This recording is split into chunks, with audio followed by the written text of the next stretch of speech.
tell me, Jeannie, what was it like growing up in Graham, North Carolina? Oh, small town in the South.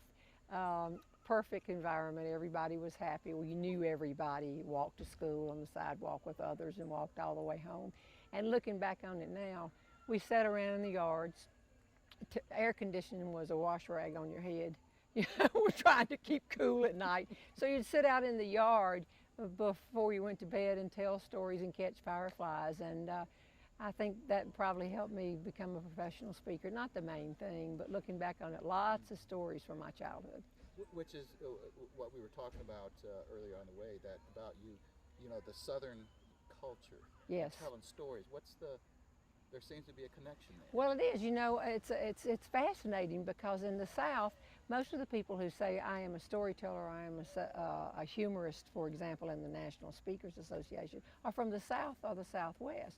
The Northeasterners maybe tell a lot of one-liners type things, but with us, when you're sitting around, even if it's a small child and Aunt Sue joins the crowd, everybody turns to the child and says, "Tell him, buddy boy, tell him that story you just told us." Now, the fact that all of us had heard it didn't matter. We just wanted him to tell it again. And we always, at family gatherings, we would tell the same stories over and over. And of course, they got a little longer.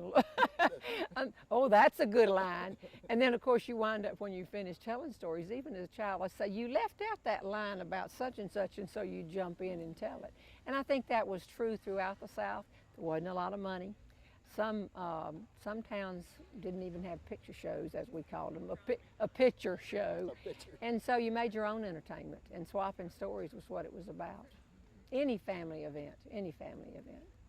Did you have and I say this lovingly, the sort of Aunt Sue or the person who told lies? Oh, we revered people who told lies. We loved, especially the young ones. Sure you did. Most of us sat there and thought, I want to be like her. I want to be like Aunt Sue. Now, of course, in the South, they may keep them in the attic, but we bring them out for weddings. We don't hide our people all the time. We accept everybody. You just accept everybody, and then you tell the stories about them, and they probably have some they're telling about you if you don't know the truth. I think it was now as a humorist, a person who makes her living making people laugh, I find that when I tell a story, what I want them to say is, the same thing happened to me. She's been a fly on my wall. So we've got these common experiences. We didn't have the same nutty aunt, but we all had one. Now, and if you think you don't, look back, you might be the one they're talking about. So, okay, so then you grew up in Graham and eventually became Miss North Carolina. I did. I was a student at Auburn University, dropped out and entered the Miss Graham pageant. Had never been in a pageant before. My sisters both said I wouldn't be in one of those things. I wanted to be up front. I thought this would look like fun. But the advantage was that when I won the title of Miss North Carolina, back then pageants were so big. During that year, I was 19 and turned 20. I'd drop out of college for a year. I made more than 500 little speeches. And the first, not 1 hour programs that you would do now, but the first week of the tour, I said some things and people laughed, and I thought, whoa, I like that. And even though I tried to find some old jokes, things that were floating around, when I talked about being a 6'2" basketball player in the Miss America pageant, which is the way we say it in the South, the Miss America pageant, when I did that, I found out when the speech was over that people came up and commented about the true stories more. Now, was I embellishing? Oh, sure, even at that age. but you had a gem there, a seed of something that happened, and then I could go on and take it. But to be able to make more than 500 times in 1 year, get on your feet and have to address a crowd, even if it were for 10 minutes, I wanted to make them laugh. And the reputation spread. I crowned the next Miss North Carolina. The following week, spoke at 3 conventions and never looked back. I finished school and I taught, but I spent every vacation day and all summer speaking, and finally something had to give. I either had to become a coach or go into speaking. And when I stopped teaching, my friends in education said, "You're giving up a real good job here. You think you can just come in here next year?" And then the next breath they'd say, "Are you going to tell them that story about the such and such?" So I knew that this was what people wanted to hear. So the influence, and I know that you're a speaker and a humorist, but the influence that your life in Graham and then as Miss North Carolina, now in particular Miss North Carolina, you know, I mean, it was a rather serious thing for you, right? Sure. But you joke about it now, and you talk about it, you tell great stories about that. Well, even that year I was saying I was the tallest to have ever been in the pageant, and I still am even 49 years later. But I would quickly say even at 19, which makes me the tallest to ever lose in Miss America, because people laughed. And if I could get them to laugh, I found the reason that I had so many speaking invitations that year was they knew that I could come in and not just cut the ribbon and say it's wonderful to be here, but I'd say, how much time can you give me? Can I have 15? Can I do 20? And so the word spread that I could do that, and that's why I had more invitations. Who were your, as a speaker or as a humorist, or even in the realm of telling stories, who was your influence? Who inspired you? I think I'm very lucky because Thanks for calling.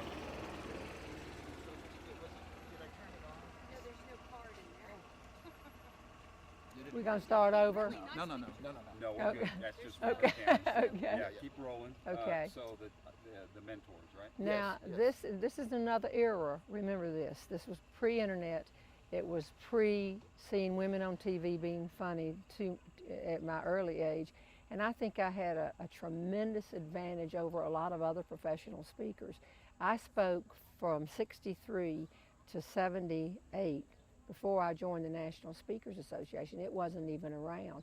So I didn't have anybody. I had to develop my own style. I didn't know what I was doing. I mean, I don't think at that point I had an organized plan to become a professional speaker and a humorist. I just knew that I would develop my own style. It's very difficult to go and hear a lot of storytellers or a lot of speakers and not just subconsciously copy a little bit what they do and what they say. And so nobody ever said to me, you might not want to use that Southern accent. I was just doing what I was doing. And I had all those years to develop my own style. The person that I really admired was Irma Bombeck, because at that time, in the 60s, she was the #1 columnist, in my opinion, in the nation. My problem was that the more I read her columns, and I did get to go to her house and meet her eventually, but the more I read her material, and then I would sit down and try to write a story, I was sounding like Irma Bombeck. And so I just had to forget it and almost stop doing that so that I could, at that time, then go ahead and develop my own style. Looking back on it, I think I was influenced in the 60s by, I have a lot of physical humor. You might have noticed that. But I think if I, did that mess it up? You're fine. Barney, the character Don Knotts played of Barney Fife. If you look at Barney Fife, and I think that's probably the greatest television show that's ever been produced, I'm biased, but if you look at his physical comedy, we all liked it so much. And about the same time, of course, Lucy. Lucy was the rage, such a show, and she used physical comedy. So I began at an early age, not to say, in the 7th grade I was 6 feet 2 inches tall. The 7th grade boys were all down around my ankles. I was saying the 7th grade boys all down around by my ankles. And I think it was encouraged because I was seeing other people doing that. I was just stumbled into it. But I know I use a lot of physical humor, and now I do it on purpose. But there weren't a lot. Then at that point, the reason I specifically call myself a professional speaker who is a humorist, a woman who uses stories that she's created to illustrate points, is that at that point, the women in comedy were not women who gave a message that meeting planners would have hired. And my job was trying to get as many speeches as I could do. But Phyllis Diller, who I understand was a lovely woman, her character, a lot of people thought, well, maybe that's not who I want to come and speak to my people. I'm not sure what she's going to do. Or if you had to go on, just any number. The names are unimportant. So I deliberately said, I'm not a comedian. I'm not a comedian. And the difference is that the humorist weaves the story, like the ones that we're seeing at the Storytelling Festival, or the ones you hear in speeches. But the entire time, although the story can be very funny, it's leading to a point. And that point is something the meeting planner who booked you wants you to come in and do. So I'm not saying that at an early age I was a savvy business woman, but I was smart enough in an early age to say, okay, now how am I going to get booked here at these conventions and these association meetings? And at that time, the old Rotary Club Ladies Night, I put the quotation marks around that, because that's what it was in those times. I had a tremendous asset. The year I was Miss North Carolina, the JCs told me to come over to Raleigh in December to discuss, I'd only had the crown about 6 months, but to discuss giving up the crown. So in December, they asked me to come over to Raleigh, and I'd only been Miss North Carolina about 6 months, but to discuss giving up the crown.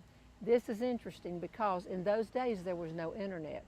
So at the state pageant on statewide TV, the judges would get up and leave to go decide the winner.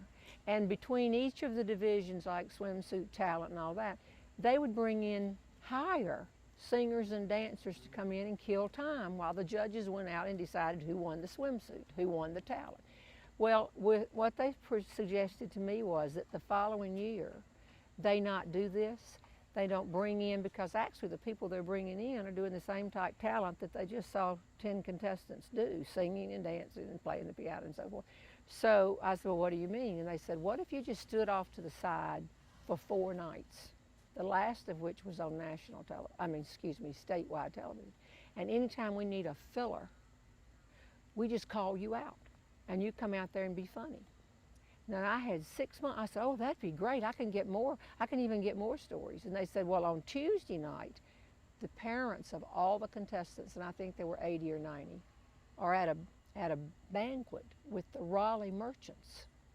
And so rather than have a Miss America, which we've done every time come in, why couldn't you do the stories? They'll be back, do it too. So here's what I did, and by then I was 20. We went in, and on Tuesday night I had a banquet with all these business people from Raleigh and business people from all over the state whose daughters were in the pageant. And I spoke to them on Tuesday night. I did an after-dinner speech, 35, 40 minutes. Then the next 4 nights, anytime they needed a filler, they'd say, Jeannie, let's bring Jeannie out. Well, that toasted along, and already people were coming up afterwards and saying on those first 3 nights that weren't on TV, fathers were saying, and mothers, could you come and do this for my employees? Could you string those stories together? Well, on the last night, it was on statewide live television, and twice they had to call me out. And then I did a funny giving up the crown speech, and it was bam. You can't buy that. You cannot buy the thing. But I worked that 6 months to have enough material to come out and not repeat stories for 4 nights. That's amazing. What about in the realm of actually crafting stories? Mm-hmm. I don't want to give away all your great secrets, but oh, I'll tell them. You know, how do you craft a story, or how do you massage a story? How does it sort of evolve? Well, some are gifts from heaven. They drop out. You don't have to do a thing but pick them up and tell them. They have their own punchline. They have their own setup. But most of them don't. And then you can get 2 ways that it works. And I have a system that I use called Don't Let the Funny Stuff Get Away. Because I think if we don't jot it down somehow very quickly, we lose what was it made it so funny. So the first way, of course, is something happens and it's a funny premise. There's a seed, there's an idea there, and you know that can make a funny story. And then you start the crafting of it. Always, though, at the end, have to have a dynamite punchline. If you're not going anywhere and it just sags at the end, so it may take years to keep massaging it and working it. And I've had a couple of stories that I really have had on the burner for years, and then you brought them out. It may be that they're similar to another story you're telling, so you don't want them both in the same program. But now the other way is get a funny punchline and write a story that leads up to it. And that works just as well. And I do a couple of tricks. If I keep my eyes and ears open all the time and hear a one-liner, I don't want anybody else's material if they're a professional, but people just on the airplane may say something. Then if it's funny and everybody laughs, that's a story in the happening, and then you have to go back and write up. And the question becomes, what does the audience need to know for that to be funny when you get to it? And you can't set that up right before the end because it gives it away. If you go back and say, oh, and I need for you to know this too, well, you needed to put that back up, way back here for that to be funny. Another trick I use all the time is I try out one-liners on things, the people that say things, and if a couple of people laugh or 2 or 3 people laugh, I say, okay, that works. Well, I don't want to give a program where Jeannie said, and I said, and I said, and I said, because who wants to hear it? So I create a person across the aisle, and I tell the situation, and then I just say, a woman across the aisle said, da-da-da-da-da, and I get a laugh. She didn't say it. She wasn't the one. I said it. But when you're crafting the entire hour, you just can't say, so I said every time. And you just craft other people that do it for you. It's an everyday, crafting a story is an everyday challenge for me. Because if I don't do it every day, I get out of the habit for it. And you want to look around. Now, it's just looking around. Again, you don't want anybody else's stories. If my system for getting material works, which I think it does, I'll tell you a quick synopsis of it in a minute, then give the system to everybody because they get their own stories. It's the whole thing. For years, I thought if I can find one funny thing a day, I've got more speech material than I can ever use. Then I went down to a banquet and the ball game was on and Left Brain didn't go down there with me, being my husband, of course. He said, I'm watching the ball game. When I came back in the room, he said to me, did you get a funny story? And I said, oh, you won't believe what I was talking to this woman, blah, blah, blah. And she said, and a little bit later, I said, oh, I got to tell you about this woman that sat next to me. She, blah, blah, blah. And he said, well, did you write that one up too? And I realized I had locked myself into getting one funny thing. So I'm letting all this other get away. So my answer to Left Brain was, if you would travel with me every day, and then when I talk to the cab driver or check in the hotel or meet with the meeting planner or go to the bank, then you would say, did anything funny happen? And he said, well, I'm not going to do that. And I didn't really want him to. So we made a sheet of paper that takes my day. And I don't want to know where I ate lunch. This is not a diary. It's not a journal of everywhere I went, and that's fine if it's looking for humor. Nothing goes on that page unless it's something somebody said. So when I'm sitting at a banquet, and the question, of course, the most people say to me, how did you get into this? I found myself telling the same stuff over and over and hearing myself. I want to steer it away from me. I know those answers. What I want to say is, how long have you been coming to this convention or coming to this meeting or coming? And they'll say, oh, for years. And I said, bet you've seen some funny things. What's about the funniest thing you've ever seen happen at this meeting? And let them talk. That's how you get your stories. You don't have to show off how funny you are all the time.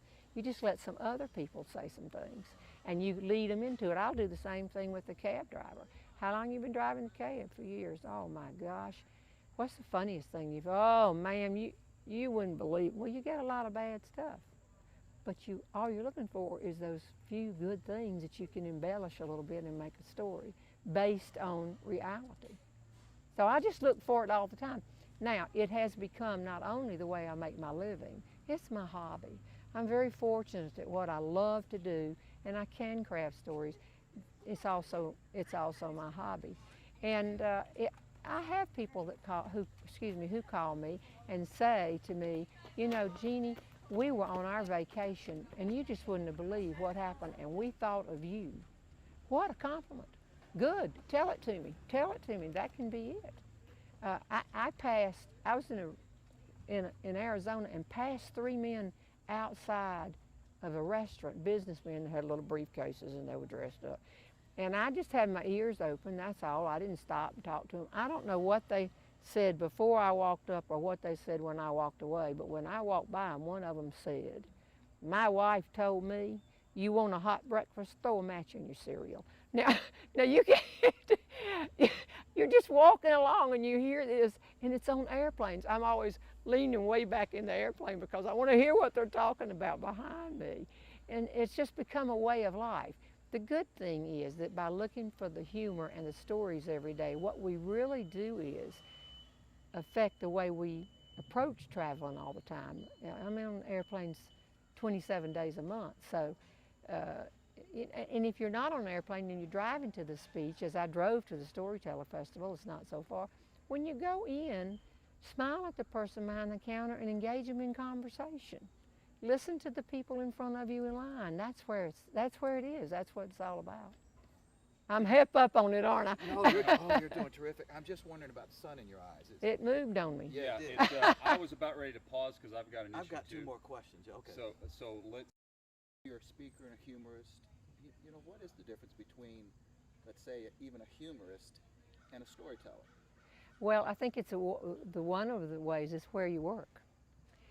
This Storyteller Festival, Telling Festival, this is the 40th anniversary of it, and this is my 49th year of speaking. This wasn't around. Now, people have kept folklore stories alive forever, but the people here are creating their own personal stories from their life experiences, and they tell them at the festivals. From my early days, I was trying to get booked to make money and use my talent and travel. This wasn't available. And so you can take a talent of telling stories, you can put it in a comedy club. That didn't appeal. Just doing straight comedy clubs didn't appeal to me. I had a background of speaking at meetings from that year, and so I continued that. But storytelling is straight entertainment. Now, when I go in for a convention speech, not one of my theater speeches, those stories have to lead to a point. The meeting planner for most associations and the corporate world can't have you walk out and everybody say, "She was hilarious." What was that about? Why were we all away from our desk sitting here listening to this? I mean, why? And he has to justify spending that money. And so it's the market that I went in. This is a wonderful market. These people are telling stories, and they're very, very similar. And I have learned a lot by being here and watching them speak. Again, they don't want my material. I don't want their material. But when you watch the way people craft their stories, it makes you get home and craft yours and even work on more. Now, I'll tell you one thing. There are people here that the speakers can learn from this. There are people here who record their tape here, and they do a different tape every year. If I told professional speakers that, they would say, every year? Every year? Because, you know, some people ride one speech for an entire time, and that's a choice. Maybe they'll tell a story about something that happened that's what their goal in life is, to tell about this atrocity or some story that they tell. Remember, stories don't have to be funny. Mine are funny, but not necessarily. But here, when they come every year, they can come with new material. And a lot of speakers might want to think about that too. Just a little extra material.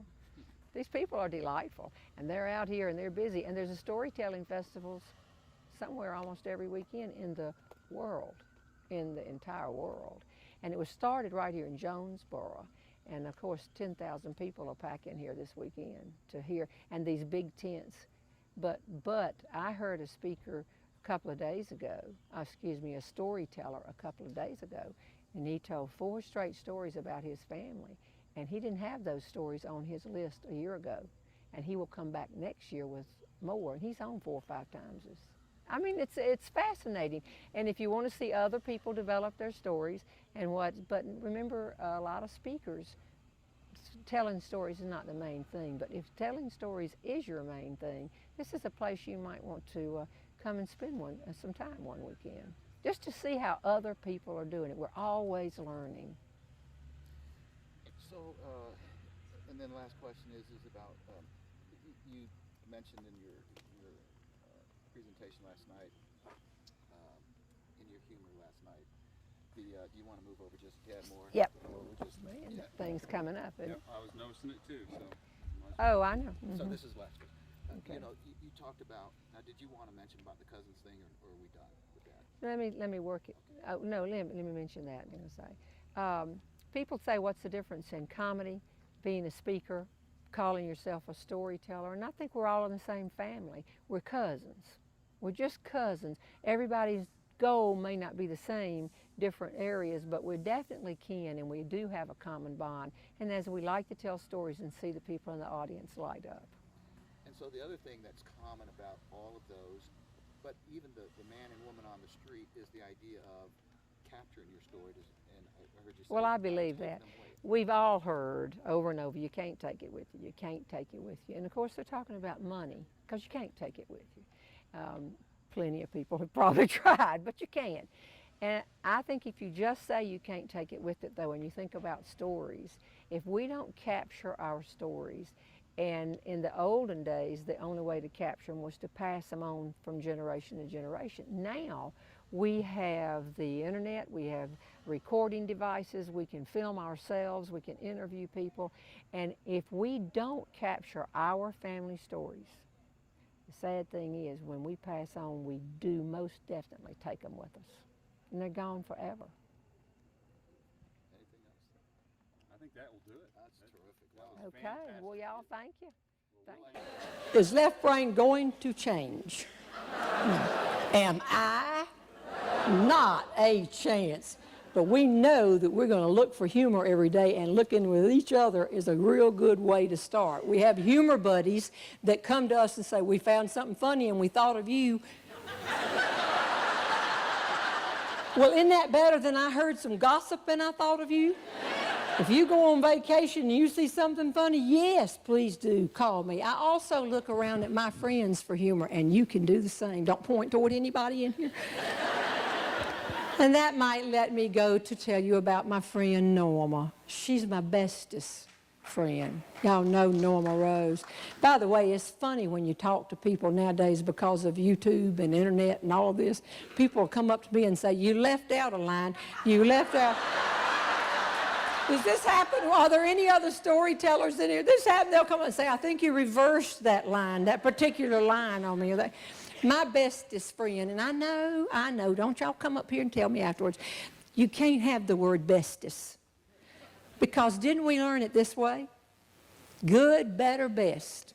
Never let it rest till the good get better and the better get best.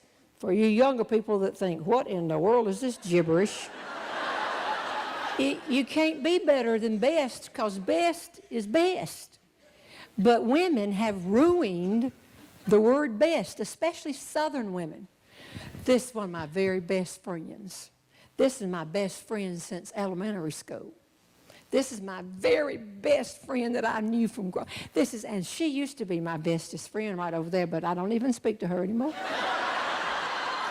I can be in the grocery store talking to a woman and see one of my friends go by and say, come over here, y'all come over here. I want you to meet one of my very best friends, Sue. What'd you say your last name is? So my bestest friend and her name is not just Norma, it is Norma Rose. We always give our little girls two names in case they want to be in a pageant.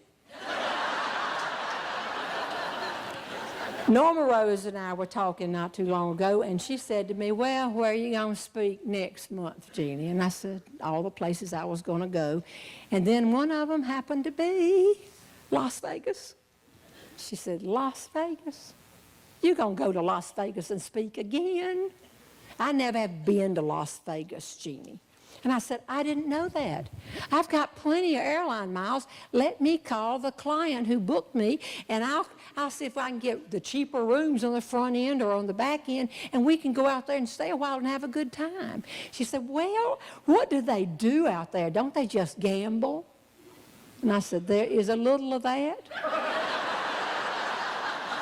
But the truth is that Bill Cosby has a show there that night. And I think, although I haven't seen from this weekend, but the one I saw last night, the storyteller was excellent, Donald Davis. Ooh, he was excellent. But I think two of the what you would call celebrity storytellers, Bill Cosby and Bob Newhart, are two of the best. I said, Norma Rose, Bill Cosby has a show there that we could go see it. She said, well, I would love to go, Jeannie, and I don't mean that you can't gamble.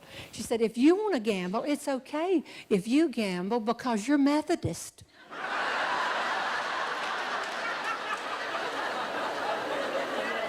What? You're Methodist. Methodists can gamble, but I'm a Baptist. And Baptists don't gamble.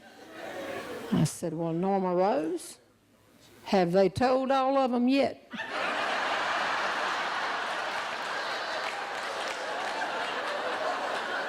So we went to Las Vegas, and we got in our hotel. She had a little camera, and she was just taking pictures of everything she saw. Oh, it is a people-watching place. We got over to the hotel where we were going to see the Cosby Show, got our tickets, had dinner, and still had an hour before we went in to see the show. And I said, now listen, Norma Rose, this is what we're going to do. I'm going to go in this casino, and I'm going to get $20 worth of quarters. And then you're going to come in there with me, and we're going to play the quarter slot machine. You've got to see what the true Vegas is. She said, Jeanne, don't you remember I told you I don't gamble? I'll just sit in the lobby. No, you're going to go in there and doing that. And anyway, that's why I picked the quarter slot machines. The slot machines are not gambling. The word gamble means you have a chance.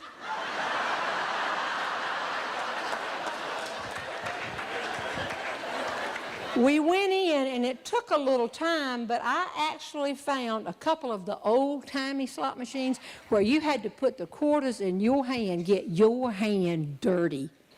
Put the quarters in yourself and pull that lever that everybody else in the world's been pulling. See, it's all computerized now. You sit down, put your purse down here, a door opens up, and an arm comes out and grabs.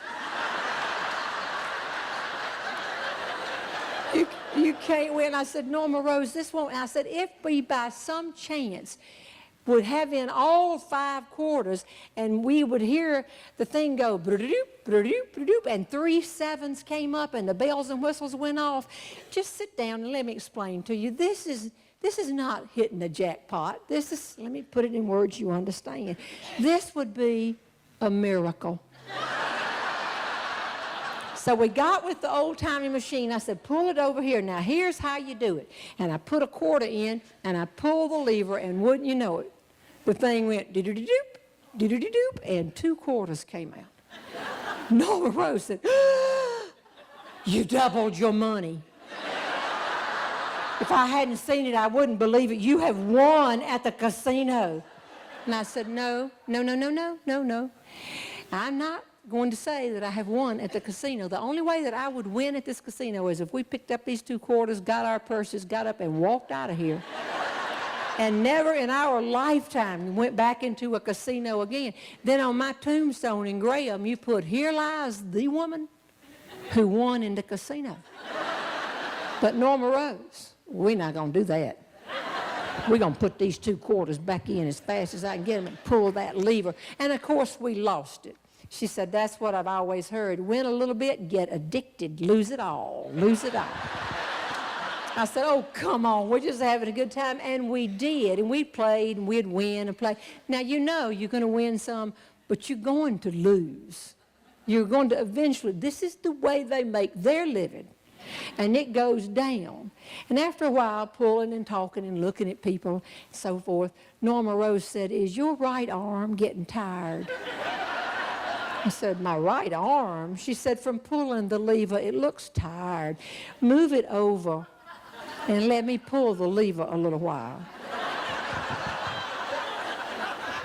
No, Norma Rose, I'm not going to do that, Norma Rose, because I'm not going back to North Carolina having turned you on to a life of gambling. She said, why don't you call it like it is? It's a good Baptist helping a Methodist with a tired arm. Now move it over. Put the money in, pull. We were having the best time, and finally I said, we're about to give out our money, but we got to get to the show anyway. I thought she was picking up her purse.